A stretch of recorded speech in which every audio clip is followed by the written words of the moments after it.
What's going on, guys? Zuko back with another Shadowlands video. How's everybody doing? Grab your coffees. Oh, I gotta turn the lights on. What's going on? There we go. Grab your coffees. Relax. We're gonna do a little bit of a different video today. I'm gonna talk today about healing in general, in particular in Mythic Plus, because healing in Mythic Plus and raiding are quite different things. So I do have some footage I'm going to show from a VOD of me healing, but I actually just want to talk specifically about healing and sort of its place in World of Warcraft and some tips and tricks for you guys who do have to do some healing for either your raid or maybe for your guild, maybe in your Mythic Plus group. I know some of you guys are, healer mains, and then some of you guys are sort of off-speccing into it. You're maybe playing Enhancement Shaman, and then you're speccing into Resto Shaman. I'm just going to talk a little bit about sort of what constitutes healing in World of Warcraft. What does it mean? Like, what are the goals that you have as a healer when you're in the game? Like, what are you trying to accomplish? Obviously, there's some obvious ones, like you're trying to make sure nobody dies. That's like one of the number one things. But there's actually a lot of more like subtle goals that you need to try to accomplish as a healer, and we're gonna try to go through some of those right now. So yeah, grab your coffee, and this will be more of a chill video. We are gonna have a VOD that we're gonna go through of me sort of showing off some of these goals that I want to talk about. But first and foremost, let's talk about healing goals. What is it that you want to accomplish as a healer? What does all this do for you, right? You've got things like your legendary. My legendary here makes wild growth, possibly make my next rejuves or regrowth. The next time I cast rejuve or regrowth, it'll cast it 3 more times for free. That's interesting. What are my talents all here designed to do? Well, the number one thing that you're trying to do as a healer is to buy time. That is your number one resource. It's actually not mana. They're all kind of working together, but mana is certainly important for healers. It's I would say the second most important thing that you need to watch is how much mana are you expending. When do you use things like your Innervate? If you're playing Resto Shaman, when do you use a Mana Tide Totem? When do you use a Mana Pot? All kinds of important things to know. But on top of that, how do you just conserve mana in general? What spells are you casting at what times? What are the mechanics of your class that help you to conserve mana? That's really important. But on top of that, you need to buy time. And buying time means a couple of things. Number one, it means that when your allies are dying, you need to be able to buy time for yourself to heal them up. And a lot of spells will help you accomplish that. Things like Hots, which the Druid is all about Hots, of course. They really help you to buy that time that you need to hit your allies with the big heals. So when you're Mythic Plus and somebody dips really low, you need to have something there that can buy you a couple of seconds so that they don't instantly die. So your healing spells help to accomplish that. Also, buying time means dealing damage. You want to have spells in your arsenal that help you to buy a bunch of time for you so that you can go deal damage as a healer. Because in World of Warcraft, whether you like it or not, that is a really important part of being a healer, is dealing as much damage as you can.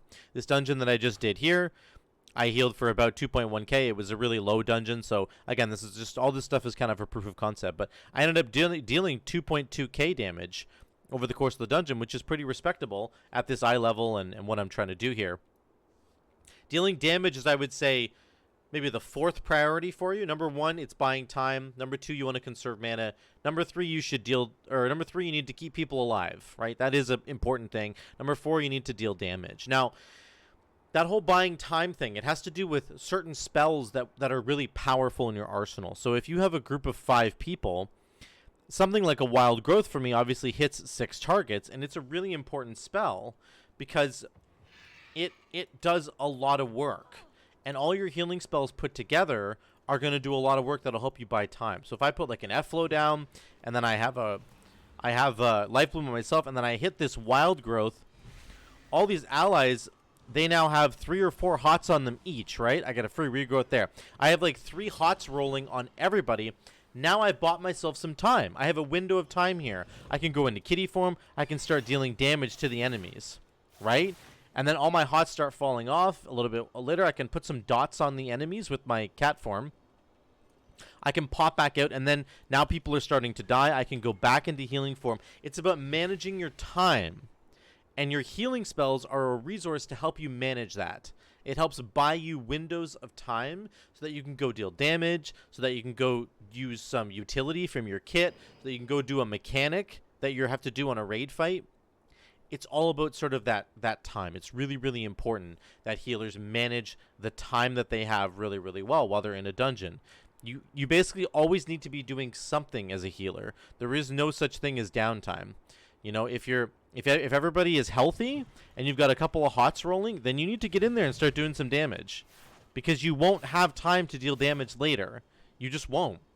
The windows that you create for yourself, that's all you get. You get a 4-second window here and a 5 or 6, 7-second window over, maybe a 10-second window here to do damage. And then you got to pop back out as a druid. You got to pop back out, and you need to do work as a healer. You need to work on making sure everybody's okay. So that's kind of the main point that I want to make, is that time is really important. You have to manage it really well. On top of that, you need to conserve your mana, and you have to do that in a lot of different ways. Different healers have different ways of doing that. Of course, for Druid, you have Innervate, which means you can cast spells for free, which is really huge. So a really common kind of Innervate pattern is that you're going to press Innervate. You have 9 seconds. You're going to do a couple of rejuves, and then you want to make sure you get a Wild Growth in there, and you want to make sure you get an Efflow on the floor, because those are really expensive healing spells, and Efflow lasts a really long time, and you get to do that for free. So there are Druid in particular has Innervate, which is great. You also have your Life Bloom, which will proc free regrowth, just like that. When I get these little green things around me, I have a free regrowth. That doesn't cost any mana. It's pretty amazing, right? And it can proc again. So you have to keep Life Bloom up all the time to make sure you're getting these procs. There's another proc right there on regrowth. The third way you can save mana is through your legendaries.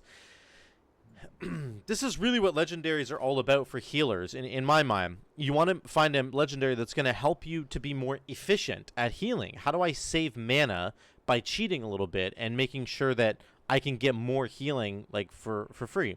So here's one here. Swiftmend no longer consumes your heal over time effects. Instead, it extends those heal over time effects. So you can have 3 or 4 hots on somebody, and then you hit them with Swiftmend. Swiftmend traditionally will consume one of those hots to do a bunch of healing, but now instead it actually extends all the hots and doesn't consume anything.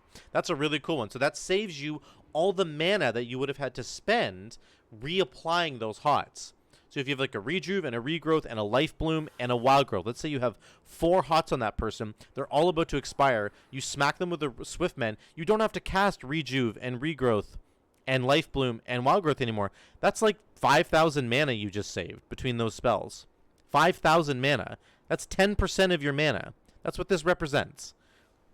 It's only on one target, but you think about that in a Mythic Plus, where your tank is the primary person that you might be healing. You can save like 5,000 mana every time you press Swiftmend. That's pretty insane. That's a pretty crazy thing. So that is another thing that healers need to be conscious of. This is the legendary that I'm running right now. Wild Growth has a 40% chance to cause your next Rejuve or Regrowth to apply to 3 targets. I got the proc right here. You can see this. These are both glowing because I have the proc. So now I can wait. So you have the buff of the Mother Tree up here. I'm going to cast it right here. We'll just do a Regrowth for fun. Boom. It hits 3 additional targets. I just got 4 Regrowths instead of 1. So that saves me a ton of mana. Regrowth is 1,700 mana. I got 3 Regrowths for free. So that's 17, 34. That's over 5k mana once again that I just saved because of this legendary effect. So when you're healing, in particular in Mythic Plus, it's really important that you save as much mana as possible. In Raid, it's really important too. You have to conserve mana because the fights go on for a long period of time, and you don't really have time to get mana back. So you have to use all your spells to do that. You have to use things like Innervate. You have to use your potions. And you want to be using a legendary effect that's going to help you to conserve mana. So that's point number 2, is that healers need to focus really hard on conserving mana as much as they can. And you need to find a legendary that helps you to do that. Right now, for Resto Druid, it's kind of insane, all the tools they have, because Convoke, the legendary for Convoke reduces its cooldown by 50%. So it goes from a 2-minute cooldown to a 1-minute cooldown. And Convoke, of course, when you're in human form, just straight up casts a whole bunch of spells for you for free. So you can just stand here and just press Convoke. And I'm getting a bunch of Rejuves. This guy just got hit by a bunch of hots. There's Rejuve, Regrowth. There's a Wild Growth. Another Rejuve over here. It's just insane. It's free, right? It's free once again. So absolutely insane value. It saves you mana. It'll also triage heal people, which will buy you time, right? It's all working together, so then you can go in and do some damage if you want to. Now you'll see in the video that I put up, a lot of the time I will jump into cat form at the start of a fight and press convoke in cat form to get all of my damage out of the way. That's a different way of buying time, right? I'm using a big cooldown as a DPS tool to get all my DPS front loaded so that I can pop out of cat form and then start healing everybody, and my damage has been done. I've done as sort of all the damage that I need to do. I can still do a little bit more, but that's the bulk of it, is when I'm in my convoke window there. That's really cool. That's how you can sort of, again, leverage your time, spend it wisely. You're gonna funnel all your damage into this one cooldown, slap these enemies, and then pop out and start healing everybody again. So those are the big three things. You need to buy time to do whatever you need to do in that moment. Maybe you need to heal, maybe you need to DPS, maybe you need to do a mechanic, maybe you need to use some utility like Roar or Ursul's Vortex.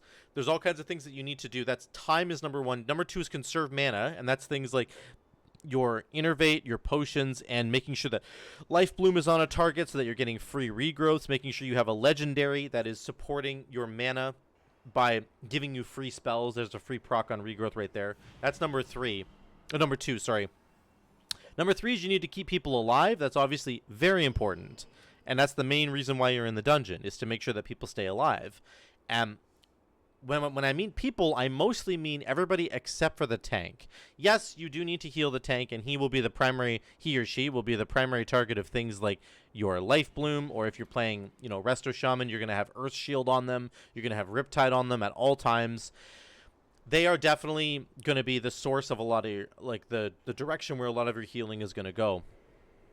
But what I really mean is that the rest of the group needs to be healed. The tank can usually pump out a lot of healing all on their own. You can see in this dungeon that I did, the other side, the tank was pretty close behind me. He did 2k, I did 2.1k. He was almost the same as me. So tanks, generally speaking, should be able to take care of themselves. And when I do a tank video later, I'm going to talk about how important it is for tanks to take care of themselves. They should take care of themselves. If they don't, then that's actually on them. But you're obviously there as a backup to help them stay alive. But most tanks have a lot of sustain in their kit, and they're actually able to keep themselves alive really, really well. And your job is essentially to take care of the rest of the party, to make sure that everybody else stays alive. When they get hit by a mechanic, when they do something they're not supposed to be doing, or when there's just damage going out that can't be mitigated, you're there to save them, to make sure that they stay alive. So that's a really important part of the kit as a healer, is to make sure that people stay alive. But honestly, the tank really should be able to keep themselves alive. And if you're ever a tank and you die, it is actually your fault 100% of the time. If you're a tank and you die, that's on you, because ultimately you have a bunch of cooldowns to keep you alive. And if you run out of cooldowns, you can always kite. You can just kite enemies away, and then that buys your healer some time to help get you back up to full health again. So as the healer, I'm not saying that if a tank dies on your watch that you shouldn't feel like you're partially responsible, because you are. But honestly, the tank should really be able to keep themselves alive. That's a pretty important thing. So let me run through a couple of clips here on this dungeon that I did. Once again, I do need to highlight that this was not a difficult dungeon. This was essentially this was like a +6 or something that I just did. My Druid's not super geared, so getting into higher tier dungeons is actually not that easy, because people just next 3, then we'll just hit it here, because people are always worried about your rating and stuff like that. So bear in mind that this changes a little bit with the difficulty of the dungeon going up, but generally speaking, there's a lot of things that are true here. So we're gonna start this pull. I'm in cat form. Nobody's taking any damage right now, so you don't need to be healing as a healer.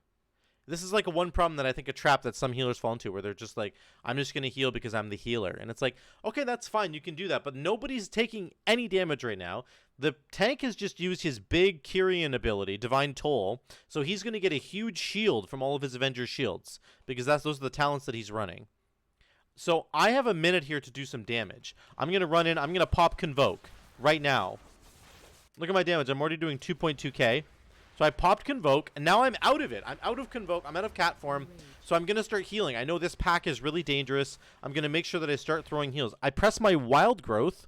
The 2 Warlocks are sitting way over here in Timbuktu, which is kind of annoying. But I pressed my Wild Growth, and I got my Mother Tree proc right over here. Got the proc again, which is insane. So now I'm holding my proc. You can see in the top here, I've got 10 seconds left on that buff. Nobody's taking any damage. This proc allows me to spread 4 rejuvenations or regrowths instantly. So I'm going to hold it until people start taking damage. Do some damage, actually. Okay, not anymore. Well, this Warlock was standing in a bad thing. So there, I had to spend my proc there, which is kind of unfortunate. But again, this is how it goes. This is the ebb and flow of healing. There's moments when you can run in and deal damage, and then there's moments when you need to stay out here. We got the proc again on the Mother Tree, which is really cool. This Warlock was really bad. He kept standing in every single mechanic, which was kind of good for me. It means I get to practice. So I can't go into kitty form, which I would like to do. I would really like to go and do some damage, but I can't because people are taking a lot of damage, and that's okay. That's part of this. There's my big Swift Men. There, I got the Mother Tree proc again, so those rejuves or regrowths are going to spread. See how amazing that is? Now everybody's top back up. I can jump back into kitty form and do damage if I want to. So I'm back into kitty form here. We got our damage off at the beginning. But generally speaking, yeah, we got most of our damage off in the Convoke window. You can see I did 2.6k overall, which is good for my eye level, for where I'm at right now in the dungeon. I'm perfectly happy with that. Convoke is actually back, which we're going to save it because we want it on the next pack. Obviously, we could have ran in and done more damage there, but the point is simply that with Convoke, it's so versatile that you can essentially, you can just use it to get all the damage out of the way right off the bat, and then you can focus on healing. We did 2.5k basically just in our Convoke window. Yeah, so that is the idea, guys. You want to make sure that as a healer, you're doing as much damage as you possibly can. Oop, that just jumped out there, sorry. I guess I need to not full screen this. You need to do as much damage as you possibly can, while also making sure that everybody stays alive. That's really important. And you're going to see, I'll do it again once again here. I start in stealth. I'm going to do Convoke right off the bat because nobody's taking any damage yet. So I pop Convoke right here. Boom, boom, boom. I get a Thrash. Look at this. I get a Thrash. I get a couple of Rakes going on. I get a Moonfire. Then I finish it off. There. I'm out. There. I've already done 5.1k DPS. Down. Now I'm going to heal. Lots of instant heals on Druid. You can run around like a maniac. It's pretty cool. Look for our... There we go. We got our Mother Tree proc there. That's just insane, guys. This Mother Tree legendary is insane. It's really, really strong. So there you go. We're doing our damage. We did our damage at the beginning. I should have a Sunfire on all these guys because that's an easy instant cast button I can press. There we go. This is a Sunfire. But I went back in to do more damage because nobody was taking any damage, which is great. I don't know why he keeps taking damage. Is he hurting himself? This Warlock was just having a really rough time, but that's the idea. Overall there we did 2.3k, and we healed for less than the Paladin, but that's okay, because the Paladin's just doing his thing. He's fine on his own. Again, the tank really should be fine on their own. You should not have to, like, triage heal the tank all the time. That's a bad tank. If you need to do that, that tank is bad. So I have a couple of hots on the tank, like, at all times. That's normal. And then the rest of the time I'm healing other people, and I'm doing damage. It's the ebb and flow. It's this push and pull. You have to know when you can run in and do damage and when you need to sort of chill and keep healing everybody. Okay, so let me just move forward here. Go to 535. Again, I'm starting out a pull by doing damage. I have a bunch of hots on everybody already. I think I got one before that pull. Let me just show this here. So, again, this is something you can do that's kind of neat. This is like the next level. So you can set up, as Druid, you can set up your hots ahead of time. As a Resto Shaman, you can set up Earth Shield, get your Cloudburst Totem down, do some Riptides, and get a Healing Rain on the floor. You can kind of do all that right at the opening of a pull. And then you can start doing damage. As Resto Shaman, of course, it's something like Vesper Totem plus Lava Burst with your Flame Shock. So that's kind of how you do here. As Druid, it's just disgusting. Gonna make sure. Oh, I hit Convoke here. Oops. Look what it did. It added rejuves and regrowths to everybody. So that was kind of good. So now I'm like, well, I have to go in and do damage now. That was a big mistake, but what you want to be doing with this legendary as a Druid is fishing for procs on your legendary. Sorry, it's so laggy. Fish for our Mother Tree proc here. There it is. Once again, we fished for it. We got it. Now we're going to hold it. That's insane. So now we're just going to chill. because we have it for 10 seconds. Here. People are taking a little bit of damage, but not too much. And now we use it. Spend it. Look at that. So now that's we're getting super value efficient. out of that. We got 5 rejuves like for nothing. Four rejuves for 1 basically, right? Our healing is just going to go crazy here. Look at the healing we pumped out there. So that's what you can do with this legendary in particular, but the whole idea is that you're buying time so that you can do other things if you need to. You always want to like have those hots rolling, have everybody staying relatively healthy. And then if you need to triage heal, that's fine. But again, you're trying to buy time, trying to conserve mana, trying to keep people alive, and you're trying to deal damage. Those are kind of the 4 priorities, right? So we'll look at really quick. I just want to look at this first boss fight, and then there's one more boss fight I want to look at before I wrap this up. This is the first boss, obviously. Again, we're starting in stealth. You're going to start with Convoke. I do a little bit of a combo here. I get up to 4 combo points. Then I do a rip. Then I Convoke. Right now we're doing like 5.5 DPS, K DPS, which is decent. I pop out of cat form, get a couple heals going, and then I go back into cat form. There we go. Back in. Everybody's got stuff rolling on them. I don't need to keep healing people because they're full, right? So we just keep going. We can help out our team with the DPS here. Do another regrowth.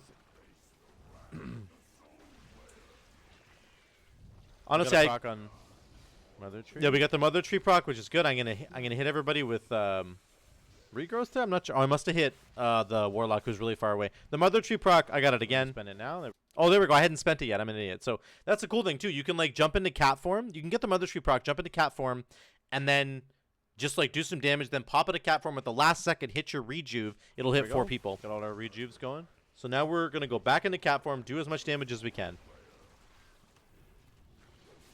Get those dots rolling again on the enemy.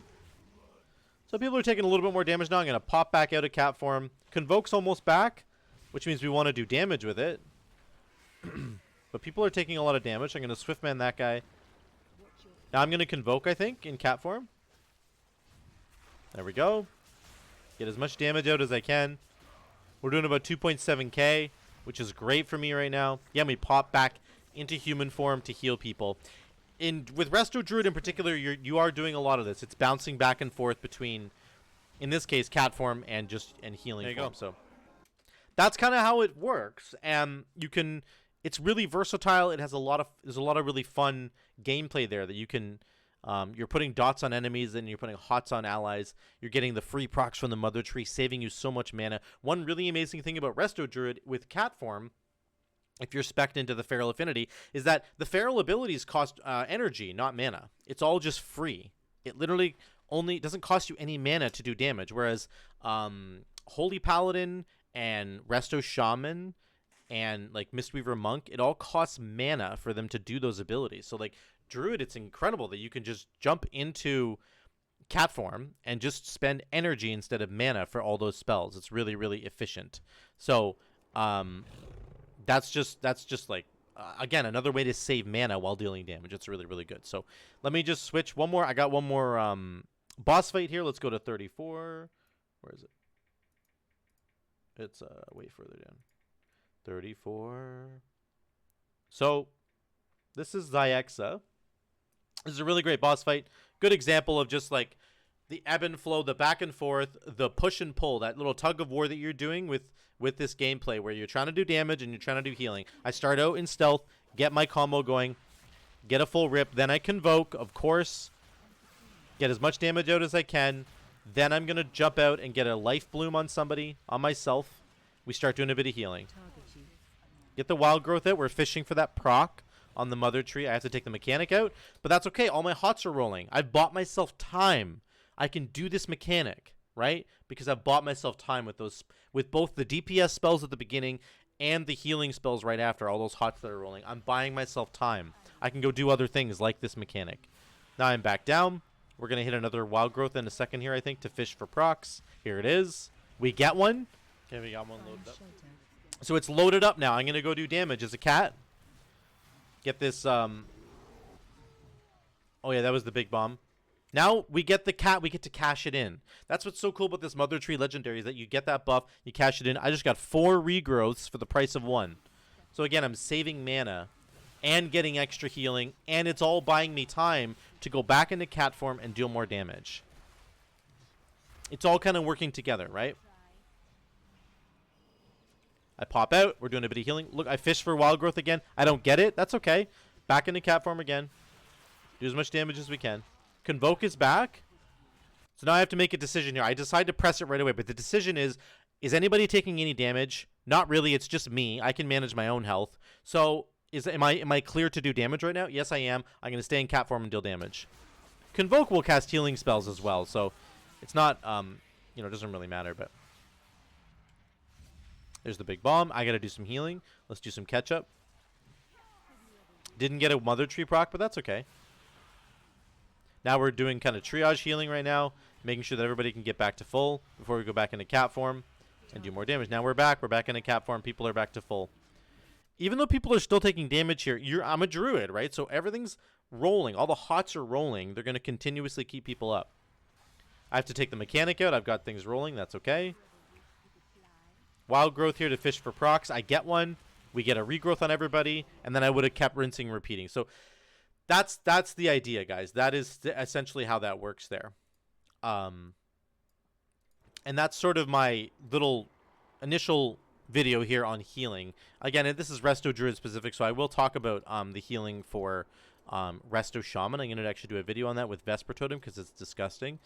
Really, really good damage and healing. But I just want to give you guys sort of those notes on like healing in general. That there's a whole bunch of goals that you have as a healer. It isn't just stand still and cast healing spells. That's really not what it's about. It's a lot more exciting than that in World of Warcraft. It's like way more involved. Number one, you need to buy yourself time to do whatever you need to do in the moment.